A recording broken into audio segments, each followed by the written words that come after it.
반갑습니다. 우리 목사님 워낙 박력 있게 멋있게 소개해 주셔서 너무 감사한 것 같습니다. 제가 아까도 이제 목사님과 잠깐 또 우리 교제하면서 말씀을 나눴지만 우리 종신신대원을 졸업한 목사님들이 많이 계신데 전국에서 또 전 세계에서 사역을 많이 하시죠. 또 훌륭한 교회를 잘 담임하시고 계신 분도 계십니다. 그런데 저희들이 학교에서 볼 때는 학교에서 공부도 역시 잘하신 분이 목회도 잘한다, 그런 생각을 좀 해요. 어떤 일에 성실하게 할 수 있다는 것은 무슨 일을 해도 잘할 수 있는 가능성이 많은 것이죠. 또 그 많은 영성이 있어야 되고, 그런 면에서 우리 담임 목사님 또 우리 보라비전 교회 전 너무나 기대를 하고 있습니다. 계속 제가 학생처장 할 때도 그렇고 우리 학생들에게 목회라는 것이 어떤 것인가 이런 강의와 세미나를 할 때면 저뿐만 아니라 많은 교수님들이 보라비전 교회와 구 목사님을 추천해 드립니다. 왜냐하면 우리 학생들에게 정말 명확한 목회에 대한 소명감과 열정을 도전을 줄 수 있는 그런 모델로 생각하기 때문에 그렇습니다. 그래서 이제 그런 교회 목회하시는 교회에 제가 설교하러 오면 참 제 마음이 참 기뻐요. 그러면서 한편 부담도 있습니다. 목회 잘하시는 교회에 내가 굳이 또 할 게 있을까 그런 생각도 들어요. 그런데 또 저는 학교에만 있다 보면 목회 현장은 잘 모를 수는 있지만 또 나름대로 함께 하나님 주신 말씀을 나누면서 이 시대에 우리가 같이 한번 우리의 삶을 되돌아보는 그런 자리가 되기를 간절히 바랍니다. 저는 사실 어제 제 머리를 커트했습니다. 오늘 설교를 위해서 특별히 준비를 했는데 좀 티가 납니까? 네. 저는 어릴 때부터 머리가 뻗치는 형이에요. 그래서 제가 자랐던 모교회 어르신들이 늘 하시는 말씀이 이 자네는 머리카락이 꼭 돼지털 같이 이렇게 뻣뻣하고 힘이 있다, 이런 말씀을 했습니다. 그래서 저는 그래서 제 머리 스타일은 고등학교 때나 심지어 군대에 있을 때나 지금이나 거의 변화가 없이 이 머리 스타일을 유지하고 있어요. 그런데 언제부턴가 제가 미장원에서 머리를 커트할 때 거울 앞에 있는 그 제 모습을 보면 점차 실망스럽게 느껴질 때가 있습니다. 어떨 때는 걱정이 되기도 합니다. 머리가 뻗쳐서가 아니죠. 뻗쳐도 좋으니 더 이상 머리가 안 빠졌으면 좋겠다 그런 생각을 하게 됩니다. 늘 제 마음속에는 제가 아직도 대학을 막 졸업한 그런 아주 대단한 그런 젊은 사람인 것으로 착각을 하게 됩니다. 그러나 벌써 저도 보니까 이 제1남전도 연령에 이제 막 넘어서게 됐어요. 51세가 됐는데 그 세월의 그 흔적들을 무시할 수는 없다, 이렇게 생각이 듭니다.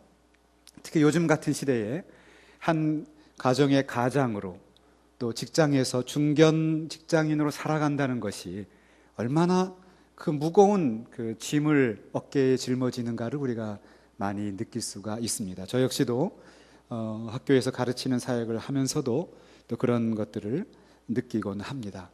그러나 그때마다 성경을 보면 갈렙처럼 나이와 관계없이 하나님 나라와 그의 의를 위해서 청년처럼 뛰어가는 그런 열정이 우리에게는 여전히 필요하다고 생각을 합니다. 그런 의미에서 오늘 헌신 예배 드리고 아까 특성도 하셨는데 제1남전도회 여러분, 예수의 이름으로 큰 힘과 능력을 가지시고 가정에서나 교회에서나 앞장서서 가시기를 예수 이름으로 축원합니다. 제가 이제 종신에 저는 2003년에 학위를 받았고요. 그리고 2003년 가을 9월 2일부터 총신에 시간 강사로 강의를 시작했고, 그리고 2004년부터 전임 교수로 임용이 되어서 지금까지 약 한 12년째 종신에서 학생들을 가르치는 사역을 하고 있습니다. 그때만 해도 제 별명이 젊은 교수였습니다. 젊은 교수 앞에 좀 나와보라고. 근데 어느덧 이제 제 위에 계신 분들이 많이 안 계시는 그런 시점이 됐어요. 군대로 말하면 군대 상병 말년쯤 되는, 이제 병장은 아니고 병장으로 가는 위로 아래로 치이는 이제 그런 시점이 된 것 같습니다.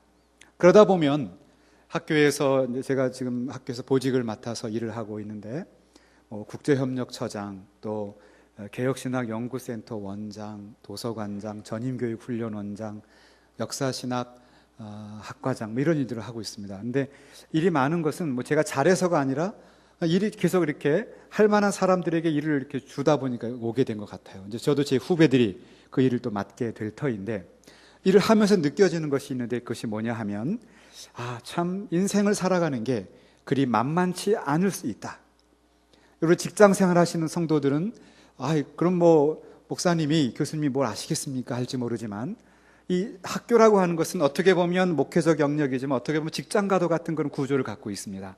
교육부의 철저한 지도를 받고 있기 때문에 일을 하다 보면 그런 것들을 저는 느낄 수가 있어요. 그래서 정말 어떨 때는 정말 파란만장한 그러한 과정 속에 놓여 있기도 하고, 때로는 어떤 억울한 일을 느끼는 것 같기도 하고, 어떨 때는 모든 것을 얻은 것처럼 그렇게 의기양양하고 아주 자신감이 넘치기도 하는 굴곡이 있는 것을 느끼게 됩니다.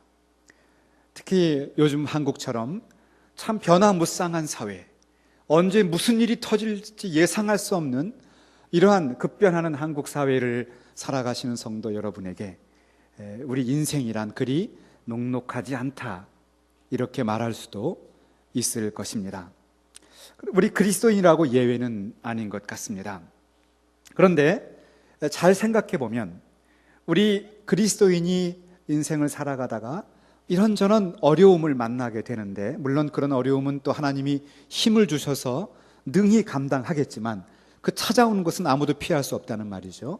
그런 일에는 크게 두 가지 종류가 있다고 성경은 말하고 있습니다.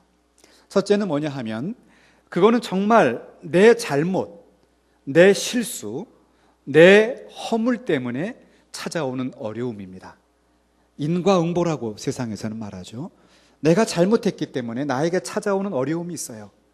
그것도 매우 견디기 어렵습니다. 그때도 우리는 하나님 앞에 무릎 꿇고, 하나님 잘못했습니다.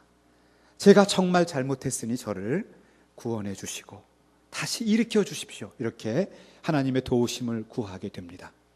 그런데 두 번째 우리가 만나는 인생의 일은 정말 별로 잘못한 것도 없고, 정말 나는 하나님 뜻에 맞게, 정말 교회를 위해서, 하나님 나라를 위해서 하나님 말씀대로 살아보려고 몸부림치는데, 그럼에도 불구하고 우리에게 찾아오는 어려움이 있다는 말입니다. 그것이 우리 실제로 있습니다. 그러면 이것에 대해서 우리는 어떻게 해석을 할 것인가? 어떻게 이것을 이겨나가야 하며 그것을 통해서 우리에게 주어지는 유익은 무엇인가? 이 점을 같이 생각해 보려고 하는 것입니다.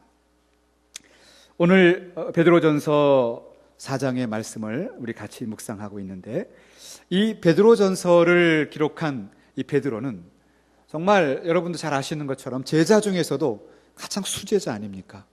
가장 열성이라면 둘째가라 할 정도고요. 그냥 예수님이 십자가에 못 박히기 위해서 붙잡히는 순간에 칼을 뽑아서 말고의 귀를 잘라버릴 정도로 아주 동작이 민첩한 사람이에요. 그리고 주는 그리스도시요 살아계신 하나님의 아들이다라고 고백해서 정말 그는 천국의 열쇠를 맡기겠다, 이런 칭찬까지 들은 사람입니다마는, 곧바로 예수님이 십자가에 달리시는 그 순간에는 나는 그를 알지 못한다, 닭이 울기 전에 3번이나 부정할 정도로 정말 이 아침과 저녁이 굉장히 마음이 뒤바뀌는, 어쩌면 우리들의 모습과 같이, 어떨 때는 정말 주를 위해 순교할 것 같은데도 어떨 때 보면 예수님 안 믿는 사람인 것처럼 살아가는, 우리와도 매우 비슷한 유형의 사람인데, 바로 그 베드로가 자기 인생에 이제 경륜이 쌓여지는 그 말년에 기록했던 말씀이 바로 오늘의 본문의 말씀이 됩니다. 그런데 이 말씀을 특히 우리가 이제 할 때 베드로가 이 믿음 혹은 시련이라는 말을 써요. 근데 여러분 잘 생각해 보면요, 아까도 말씀드렸지만 베드로는 너도 바로 그와 같은 편이냐라고 하는 질문 앞에 지금 그의 주인이 되시는 주님은 십자가에 못 박히는 그 순간에 3번이나 나는 모른다라고 냉정하게 아주 배반했던 사람 아닙니까? 그 정도로 고난 앞에서는, 믿음은 뛰어나지만 고난 앞에서는 하염없이 낮아지는 사람이었어요. 그런데 그가 고난을 말하고 있다는 것이 아주 특이합니다. 이것은 그의 인생의 여정을 거치면서 수많은 좌절과 수많은 부끄러운 실패를 경험한 그 베드로가 이제는 어느 정도 신앙의 경지에 이르러서 내가 주를 위해 산다는 것이 이런 것이구나 라고 그는 가슴으로부터, 그의 정말 심장으로부터 토해내는 그런 말씀이 오늘의 본문입니다. 우리는 그래서 주목하고 눈을 크게 부릅뜨고 이 말씀을 다시 읽어보아야 할 줄로 믿습니다. 오늘 본문 4장의 15절을 보시면 먼저 베드로는 우리 그리스도인들이 고난을 받지 말아야 할 원인들이 있다, 이렇게 말하고 있습니다. 그러면서 살인하지 말 것, 도둑질, 악행, 그리고 남의 일에 간섭하는 일, 이 네 가지를 말하고 있어요. 이것 때문에 당하는 고난은 진정한 고난이 아니다. 이것은 우리의 잘못 때문에 주어지는, 인과응보로 주어지는 어려움이다, 이렇게 말하고 있습니다. 어떻게 보면 오늘날 우리 한국의 그리스도인들, 하나님, 내가 왜 이런 고난을 받아야 합니까? 이렇게 말하지만 가만히 들여다보면 사실 그것은 하나님이 주시는 고난이 아니라 자기가 스스로 지금 그 웅덩이를 파고 있는 경우를 우리는 보게 돼요. 자기 발에 발등을 찍는 그런 일이죠. 이런 일을 피하기 위해서는 오늘 본문을 잘 배워보면 우리의 미래를 우리가 지혜롭게 열어갈 수 있을 줄로 믿습니다. 15절에 보면 살인을 해서 그 결과로 고난을 당하지 말라, 이런 말을 하고 있습니다. 사실 우리가 살인할 일이 있겠습니까? 그런 일은 아주 거의 없다고 저는 봐요. 그런데 요한복음 3장 15절에 보시면은 그 형제를 미워하는 자마다 이미 살인하는 자다, 이렇게 말하고 있어요. 신약시대에 오면 구약에 살인하지 말라라고 하는 그 말씀은 형제를 보고 미워하는 자마다, 나가라고 하는 자마다 이미 그는 살인을 한 것과 똑같은 그러한 범죄를 했다, 이렇게 예수님은 해석해 주고 계십니다. 그렇다면 오늘날 우리가 다른 사람을 미워하는 마음을 갖게 된다면 예수님의 척도로 보면 살인하는 것과 똑같은 일이죠. 다른 사람을 미워하기 때문에 그를 통해 생기는 어려움은 내가 뿌린 씨앗의 결과라는 말씀이에요. 그러면 내가 그러한 어려움을 피하기 위해서는 사랑하면 되는 것입니다. 미워하는 것보다 사랑이 더 위대합니다. 우리는 어떤 사람이 나에게 해코지를 하면, 10만큼의 해코지를 하면 100만큼을 갚고 싶은 것이 인간의 마음입니다. 그러다 보면 악순환이죠. 부부간에도 마찬가지예요.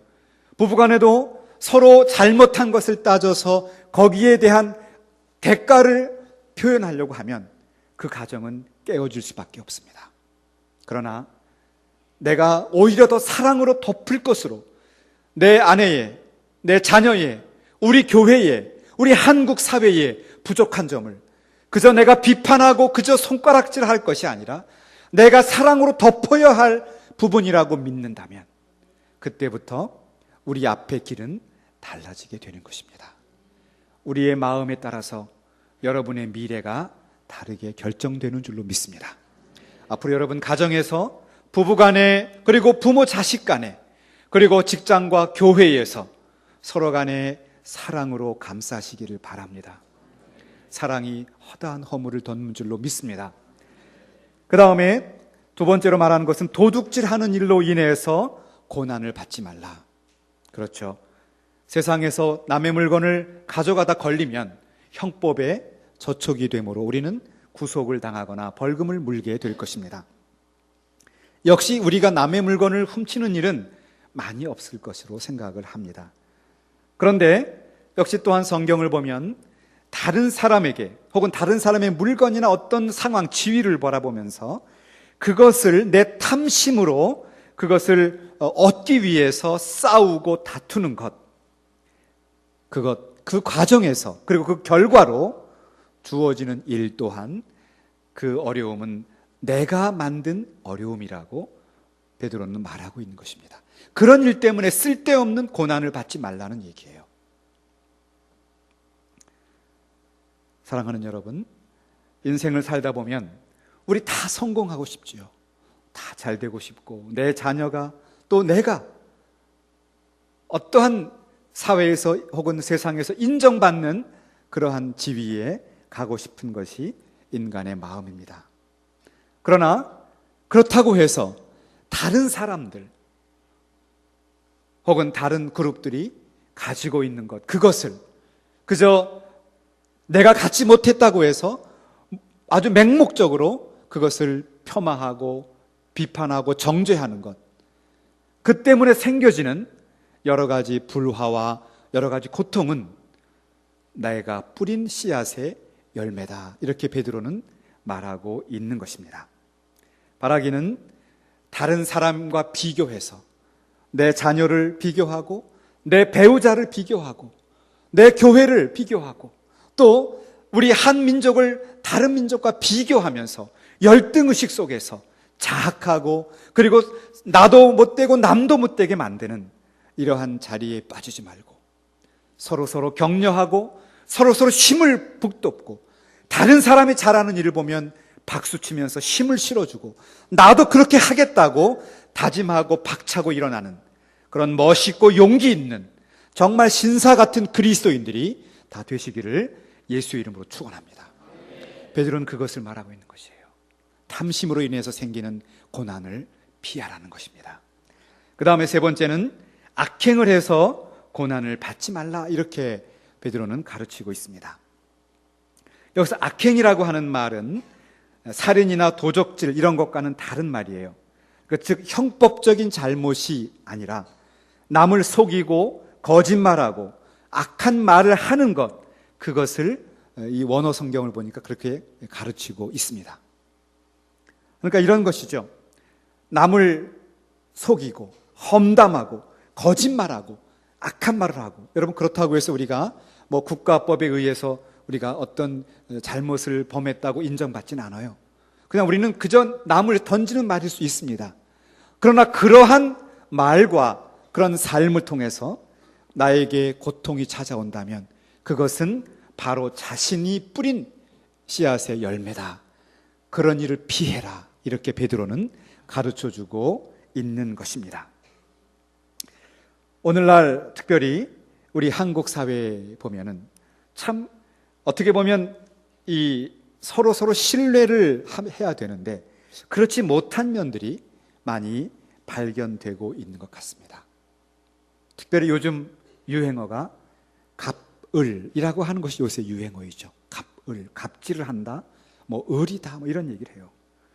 한국 사회는 지금 양극화의 큰 수렁에 빠져 있는 것 같습니다. 제가 보는 견지에서는 그렇습니다. 자고로 고대부터 지금까지 언제든지 잘 사는 사람도 있었고 조금 못 사는 사람도 있었어요. 성경도 마찬가지예요. 성경도 보면 부자이면서도 예수를 잘 믿는 그런 사람들도 있었고 아주 어렵지만 예수를 잘 믿는 사람도 있었어요. 부자지만 하나님과 관계없는 사람도 있었고 가난하지만 하나님과 관계없는 사람도 있었어요. 우리가 사회를 살아가면서, 인생을 살아가면서 많이 갖거나 덜 갖거나 많은 지위를 가지거나 못 가지거나 그것이 우리의 가치를 결정하는 것은 아닙니다. 오늘 한국 사회를 들여다보세요. 얼마나 많은 사람들이 밖에서 보여지는 그 가치 때문에 자신과 남의 가치를 결정하고 그것 때문에 서로 갈등하고 투쟁하는지 한국 사회가 풀어야 할 과제물로 우리에게 다가오고 있는 것을 보게 되지 않습니까? 사랑하는 성도 여러분, 우리는 악행을 통해서 다른 사람에게 악행과 악한 말을 행함으로 인해서 그로 인해서 파생되는 고난으로 인하여 고통받는 어리석음을 범하지 않도록 늘 다른 사람을 존중해주고 그 안에 있는 하나님의 형상을 바라보면서 아름다운 공동체를 이루어 가시기를 예수 이름으로 축원합니다. 그 다음에 15절에 보시면 베드로가 이제 아까 살인, 도둑질, 악행, 그것으로 인해서 고난을 받지 말라고 했고요. 마지막으로는 남의 일에 간섭하는 자로 고난을 받지 말아라. 이렇게 말하고 있습니다. 남의 일에 간섭하는 자로 고난을 받지 말아라. 이렇게 말하고 있는데요. 요 구절을 제가 원어 성경을, 헬라어 성경을 보니까 어떻게 되어 있냐면 앞에 살인, 도둑질, 악행 이런 말에는 하나의 그 단어에 연결되어 있어요. 하나의 그 관사에 연결되어 있고요. 그 다음에 지금 나오는 남의 일에 간섭하는 자라고 하는 것이 또 다른 하나의 관사로 연결되어 있습니다. 그러니까 요 네 번째는요, 다른 카테고리에 속해 있어요. 그럼 이게 무슨 뜻일까? 그런데 매우 어렵습니다.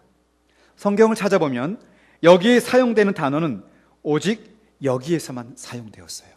아주 독특한 단어가 남의 일에 간섭하다가 고난을 받지 말아라. 우리가 쉽게 말할 수 있는 그런 쉬운 단어는 아니에요. 그래서 제가 자료들을 한번 찾아봤습니다. 찾아봤더니 4세기와 5세기, 그러니까 300년대와 500년대에 나왔던 그 문헌들에는 이 단어들이 사용돼요. 근데 어떻게 사용됐는가 보았더니 주로 이런 내용입니다. 누가 결혼을 했는가? 누가 자녀를 두었는가? 누가 아내를 잘 대하는가? 누가 아내를 학대하는가? 누가 다투는가?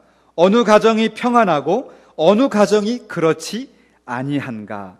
이런 일들을 말할 때 이것을 남의 일에 간섭한다라고 하는 그 단어가 여기에 사용되었습니다. 아주 독특하고 재미있죠? 그러니까 무슨 얘기입니까?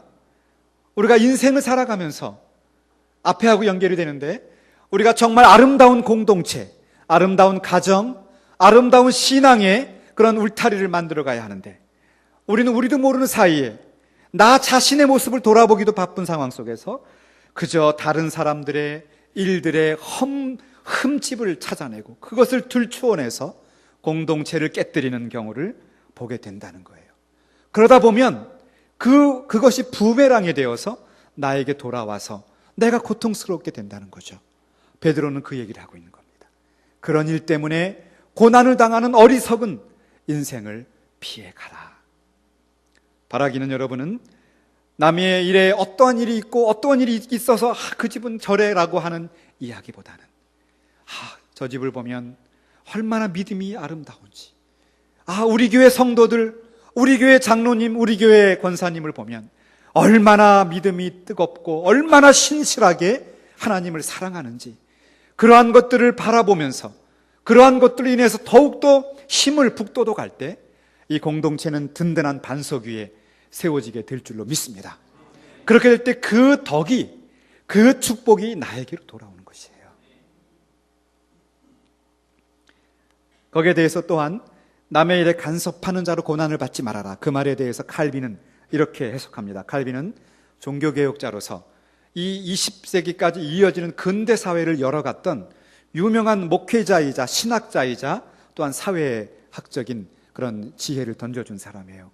막스 베버 같은 그런 근대 자본주의 사회를 연구하는 사람도 근대 사회가 시작된 것은 바로 칼빈과 칼빈주의다라고 말할 정도로 아주 존경받는 그런 인물인데, 그분이 이 베드로 전서를 주석하면서 이런 이야기를 했어요. 남의 일에 간섭하는 자를 말할 때 이것은 다른 사람의 재물이나 명예를 탐내는 사람일 것이다, 이렇게 표현했습니다. 결국 일맥상통하는 것이 있죠. 무엇입니까? 우리가 인생을 살아가면서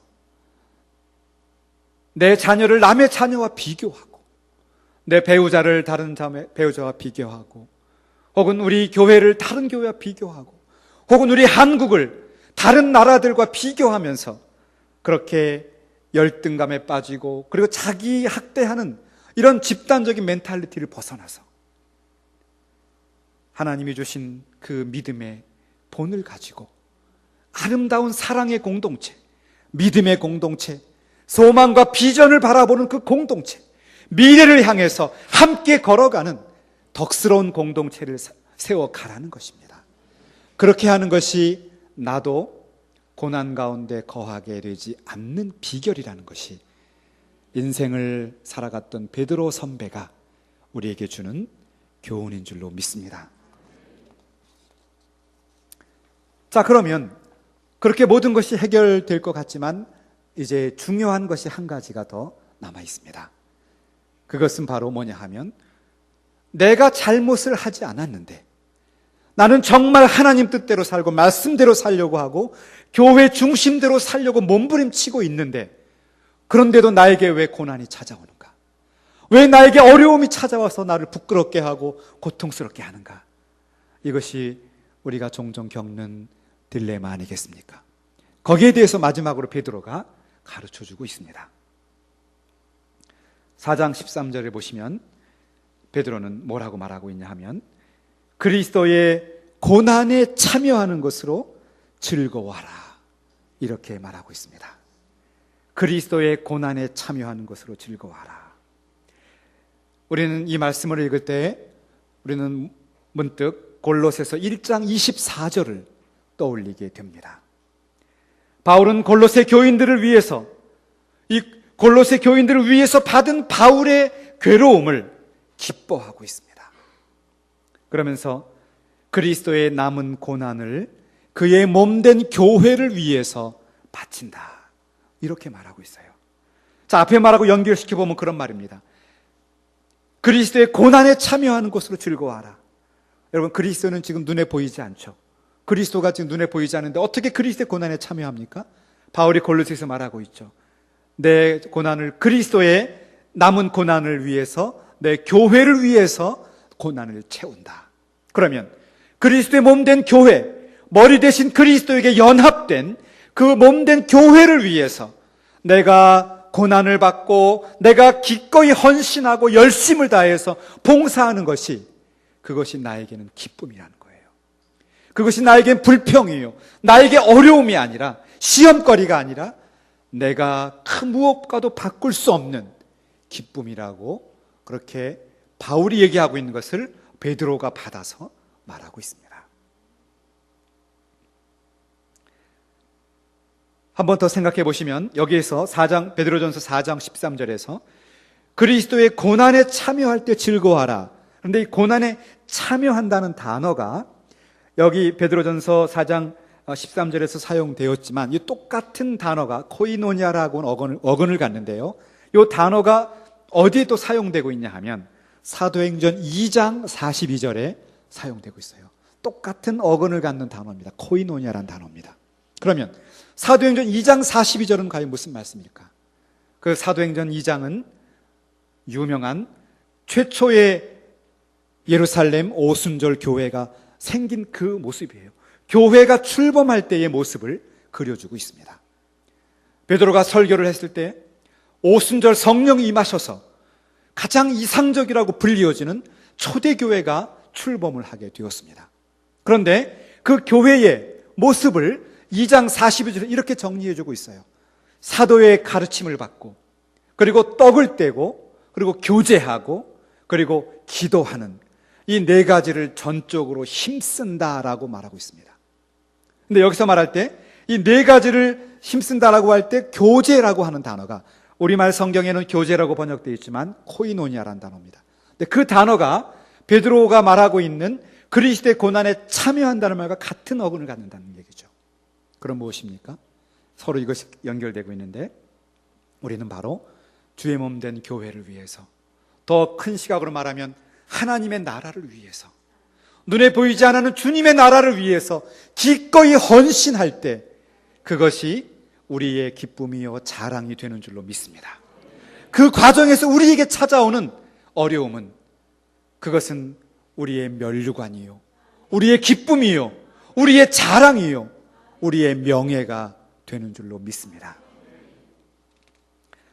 여기에서 나오는 이 코이노니아라는 단어가 또 몇 군데 더 사용되고 있는데, 로마서 15장 26절에도 같은 단어가 사용되고 있어요. 거기에서는 이렇게 표현하고 있습니다. 이는 마게도냐와 아가야 사람들이 예루살렘 성도 중 가난한 자들을 위하여 기쁘게 얼마를 연보하였습니다. 여기에서는 연보라는 단어로 번역을 했습니다. 그런데 똑같은 코이노니아라고 하는 어근으로 표현되는 단어입니다. 무슨 얘기입니까? 예루살렘 교회에 큰 기근이 들었어요. 예루살렘 교회에 큰 기근이 들었는데, 그때 아가야 지방은 그리스의 북쪽 마케도니아하고 연결되는 지역입니다. 오늘 말하면 그리스 북쪽이에요. 바로 유럽입니다. 그런데 그 당시에 유대인과 이 유럽 사람들은 얼마나 갈등이 심했냐 하면, 여러분 유명한 말이죠. 갈라디아 2장에 보면 베드로가 할례당과 무할례당, 즉 할례를 받지 아니한 기독교인, 즉 이방인, 헬라인이면서 기독교인인 사람들과 같이 음식을 먹다가 유대인이면서 기독교인인 사람들이 들어오니까 도망가 버려요. 그들에게 내가 어떤 정죄를 받을까 봐. 그 정도로 유대인과 헬라인은 아주 서로 증오하는 관계예요. 같은 기독교인인데 서로 물과 기름처럼 나뉘어져 있었어요. 베드로도 그것을 무서워할 정도로. 그래서 바울이 아주 엄격하게 책망을 했죠. 바로 그 정도로 이 헬라 사람들은 유대인들에 의해서 굉장히 민족적인 차별을 받았던 사람들이에요. 유대인들은 선민의식이 있었고 헬라 사람들은 이방인이라고 무시를 당했어요. 그럼에도 불구하고 예루살렘 교회가 큰 어려움에 빠지고 기근에 빠지니까 평소에 무시당하고 기분 나빴던 그 아가야 사람들, 헬라 기독교인들이 헌금을 분에 넘치도록 해서 그 물질을 가지고 지금 고통을 당하고 있는 예루살렘 교회를 위해서 헌금을 했다는 말입니다. 그것을 바울이 볼 때 너무 마음이 기뻤다는 거예요. 너희들이 분에 넘치도록 그렇게 헌신하고 그렇게 헌금하고 봉사한 것을 보니 내 마음이 기쁘구나. 그것이 바울의 평가였습니다.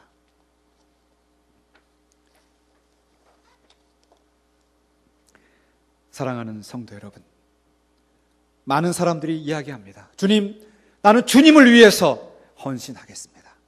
주님, 주님을 위해서 내가 순교라도 하겠습니다. 그러나 주님은 눈에 보이지 않습니다. 주님은 어디 계시나요? 교회의 머리가 되시는 분이 주님이십니다. 주님은 교회의 머리이십니다. 주님은 오늘도 전 세계에서 그의 몸된 교회들을 통해서 당신의 나라를 운영해 가십니다. 우리는 어떻게 해야 합니까? 전 세계에 있는 주의 백성들을 향해서, 그리고 주의 자녀들을 향해서 열심으로 기도하고 선교하는 그러한 일을 감당할 때, 그것이 진정으로 베드로가 말했던 기쁨이 넘치는, 바울이 말하는 가장 이상적인 그리스도인의 삶이 되는 줄로 믿습니다. 나만을 위해서 살아가는 인생, 나와 우리 가정만을 위해서 살아가는 인생은 그것도 귀합니다마는 그만한 인생으로 끝나버립니다.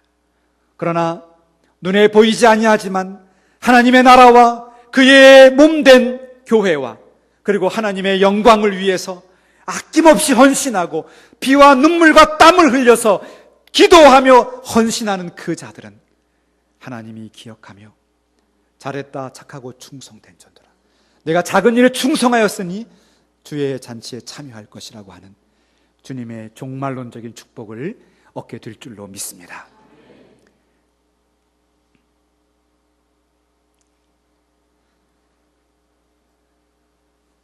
저는 얼마 전에, 한 3개월 전이네요. 3개월 전에 총신대 신대원에 독일의 폴커 퀴스터라고 하는 교수님이 종신을 방문하셨어요. 그래서 그분을 강의 시간을 제가 통역을 하면서 강의를 진행한 적이 있습니다. 근데 그때에 저는 그분의 강의를 통역하다 저도 깜짝 놀란 적이 있습니다. 독일 교수님이 직접 하시는 말이니까 100% 정확한 말입니다. 지금 독일이 통일된 지 1990년에 통일이 되었거든요. 올해가 25년 차가 돼요. 근데 우리나라는 남과 북이 분열한 지 올해가 70년째 되고 있습니다. 참 우리는 아픈 역사를 살아가고 있어요. 그런데 그 동독 치하에서 고난당하는 성도들을 위해서 서독의 교회들이 얼마나 눈물과 기도와 헌신과 땀을 쏟았는가를 그분이 강조한 것을 제가 들었습니다. 심지어는 이런 얘기를 들었어요. 동독에 있는, 지금 북한과 달리 동독에는 원래 개신교가 강세였다가 공산화가 된 지역이죠. 그러니까 그 안에 지하교회가 있었어요. 동독교회가 있었습니다. 동독 있었지만 그들은 이제 목사님들이나 성도들이 아주 어려운 그 사회 안에서 거의 2등, 3등 시민으로 살아가는 서러움을 갖고 살았던 사람들이에요. 그런데 여러 가지 어려움이 있었는데 그들을 위해서 서독교회는 얼마나 많은 물질과 기도와 외교적으로 도왔는가, 그 얘기를 하는 겁니다. 동독에 있는 기독교 지도자들이 선교하고 또 민족을 위한 운동을 하다 감옥에 가면 서독교회가 열심을 품고 기도하고 헌금을 한답니다. 그래서 감옥에 갇혀 있는 사람들을 풀어내는 거예요. 헌금을 통해서 풀어내는 겁니다. 근데 그 일을 어떻게 하느냐? 독일교회 성도들이 다, 서독교회 성도들이 다 헌금을 모아서 그 목회자의, 그러니까 서독에 있는 목회자들의 그 사례금의 0.7%를 다 교회가 감당해 준 거예요. 그래서 그걸 모아서 동독으로 보낸 겁니다. 그래서 감옥에 있는 동독교회 지도자들, 동독의 크리스찬 리더들을 구해내고 그 교회들을 보이지 않게 암암리에 후원을 했던 겁니다. 그래서 그분들이 거기에 힘을 얻어서 매주 목요일마다 촛불 기도회를 시작했고, 그것이 시작이 되니까 독일 사회가 독일 교회를 믿고 따라가게 돼요. 아, 독일 교회가 우리 동독의 소망이구나. 동독의 공산주의에 쩔어있던 동독 사람들이 동독 교회의 그 헌신을 보고 마음이 다 바뀌어져서 그 모임에, 목요 기도 모임에 다 동참을 한 거예요. 그것이 씨앗이 되어서 베를린 장벽이 무너졌다는 겁니다. 그래서 그 그리스도 교수님이 그런 말을 해요. 동독이 통일된 그 가장 중요한 제1원인은 동독 교회의 헌신과 기도였다. 그러면서 한국 교회가 분단된 70년 동안에 무엇을 하고 계십니까? 무언의 도전을 던지는 것을 듣고 참 제가 마음에 부끄럽기도 하고 아주 뜨거운 도전을 받은 적이 있습니다. 사랑하는 성도 여러분, 우리는 그렇게 말합니다. 하나님이 이 민족을 사랑하십니다. 사랑합니다.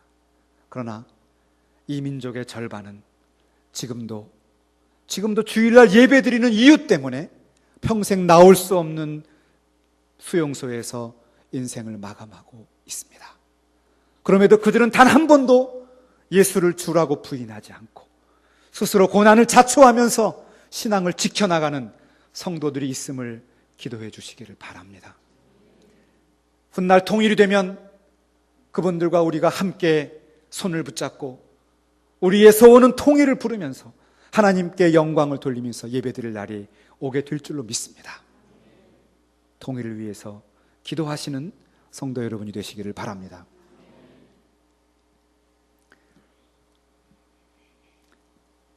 그런데 그러면 설교의 결론으로 접어들고 있습니다. 그러면 우리가 어떻게 고난에 참여할 수 있을까?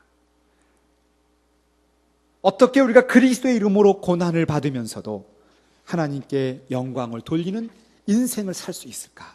우리 모두가 원하잖아요. 그죠? 그렇게 살고 싶죠.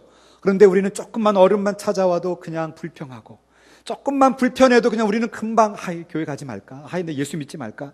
이런 욕심들, 이런 우리 마음들이 찾아오잖아요. 베드로랑 다를 바가 하나도 없잖아요. 그죠? 그런데 우리가 어떻게 이 유혹과 이 시련을 딛고 멋있는, 그리고 힘있고 능력 있는 그리스도인이 될 수 있을 것인가? 그것이 오늘 설교의 결론입니다. 그런데 흥미로운 것은 결론은 이렇습니다. 하나님은 우리를 왜 부르셨는가? 왜 우리를 하나님의 자녀로 삼으셨는가? 그것은 바로 우리에게 그리스도의 아름다운 덕을 선전하게 하기 위해서 우리를 부르셨다는 거예요. 그러니까 이런 얘기입니다. 우리가 어떻게 이 어려움 가운데도 하나님을 영화롭게 하고 주님의 나라를 위해서 헌신할까?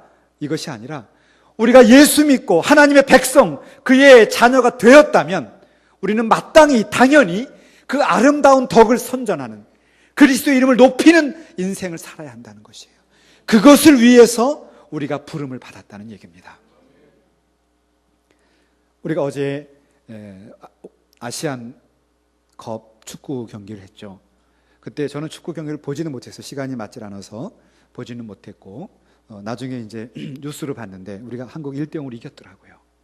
여러분, 국가대표 선수가 존재하는 것은 국가대표를 통해서 자기 이름을 알리고, 좀 어떻게 뭔가 자기 좀 유명한 인사가 되고 싶어서가 아니라 축구 대표로서 한국의 명예를 높이고 골잉을 넣음으로 인해서 한국 축구팀을 승리하게 하기 위해서 대표가 된 것이죠.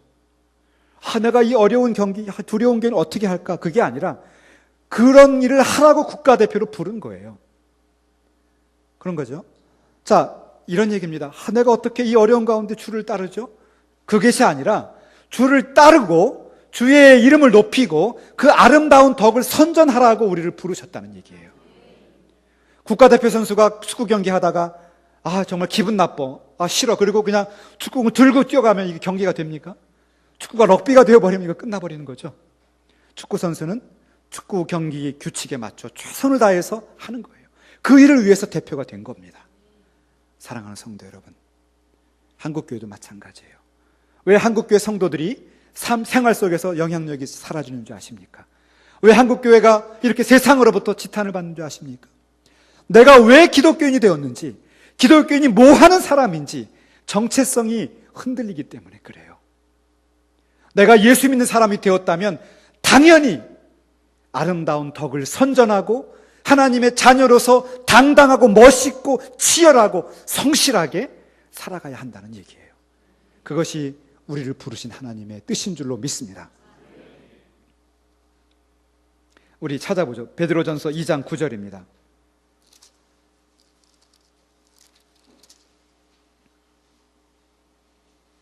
베드로전서 2장 9절. 이것이 지금 베드로가 말하고 있는 우리가 왜 인생을 무엇을 향해 살아가야 하는가라는 얘기예요. 시작. 그러나 너희는 택하신 족속이요 왕같은 제사장들이요 거룩한 나라요 그의 소유가 된 백성이니 이는 너희를 어두운 데서 불러내어 그의 기이한 빛에 들어가게 하신 이의 아름다운 덕을 선포하게 하려 하심이라. 아멘. 바로 이 말씀입니다. 여러분 힘을 내시기 바랍니다. 이 세속화된 사회 속에서 내가 어떻게 이 교회의 엄청난 이 교회 생활, 또 어떻게 직장에서 내가 예수 믿는 그 식사 시간에 식사기도 하는 것도 부끄러운데 내가 어떻게 예수 믿게 당당하게 살아갈까? 그건 기본이 잘못된 정신이에요. 오히려 내가 있는 직장에서, 내가 섬기는 교회에서 당당하고 멋있고 힘있게 빛으로 살아가라고 그렇게 우리를 부르신 거예요. 마음의 자세가 바뀌면 인생이 바뀝니다. 오늘 한국교회가 그러한 마음을 갖게 된다면 한국 사회는, 우리 한국교회는 더욱더 아름다운 모습이 넘쳐나게 될 줄로 믿습니다. 말씀을 정리하겠습니다.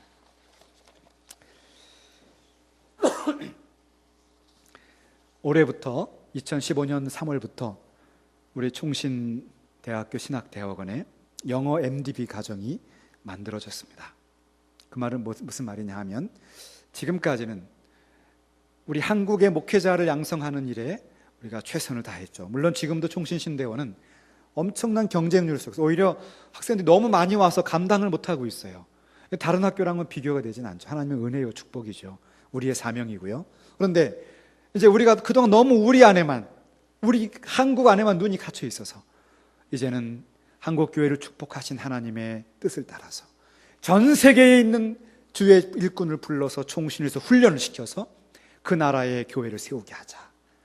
이게 쉬운 일이 아니에요. 이 일을 하려면 모든 강의를 영어로 시작해야 합니다. 모든 행정을 영어로 해야 합니다. 그리고 필요한 모든 시스템을 만들어야 합니다. 얼마나 힘든 일이 아닌지 몰라요. 그래서 저는 이제 국제협력처장으로 이 모든 일을 맨 앞에서 기획하고 추진하는데 많은 반대에 부딪혔어요. 수많은 우리 시니어 선배 교수님들이 젊은 교수님들이, 소장파 교수님들이 뭘 몰라서 그러는데 이게 될 것 같냐고, 이거는 학생들이 한 명도 안 올 거라고 그런 말도 들었어요. 저는 마음에 확신이 있었습니다. 하나님이 총신을 왜 세우셨을까? 하나님이 이 민족에 왜 이렇게 복을 주셨을까? 아름다운 덕을 전 세계에 전하기 위해서 부르셨는데, 그렇다면 반드시 영어 MDB를 통해서 전 세계 젊은 종들, 주의 종들을 훈련시켜서 그 나라로 보내서 그 나라도 역시 한국과 같은 복받은 민족이 되게 해야 되지 않겠는가 확신이 있었습니다. 저는 굴하지 않고 끝까지 제가 이것을 관철을 시켰어요. 제 마음에 두려움이 있었습니다. 하나님, 제가 하나님의 뜻인 줄로 믿고 추진을 했지만 너무 늦게 이게 추진이 된 거죠. 많은 토론 과정이 몇 개월, 거의 1년 반에 걸친 토론 과정이 있었습니다. 그 과정 중에 때로는 이거 그냥 나도 하지 말아버릴까, 그런 마음의 좌절도 찾아왔었어요. 제 마음에 확신이 있었습니다. 하나님이 이 민족에 주신 사명이 있는데 그렇게 쉽게 포기할 수는 없다.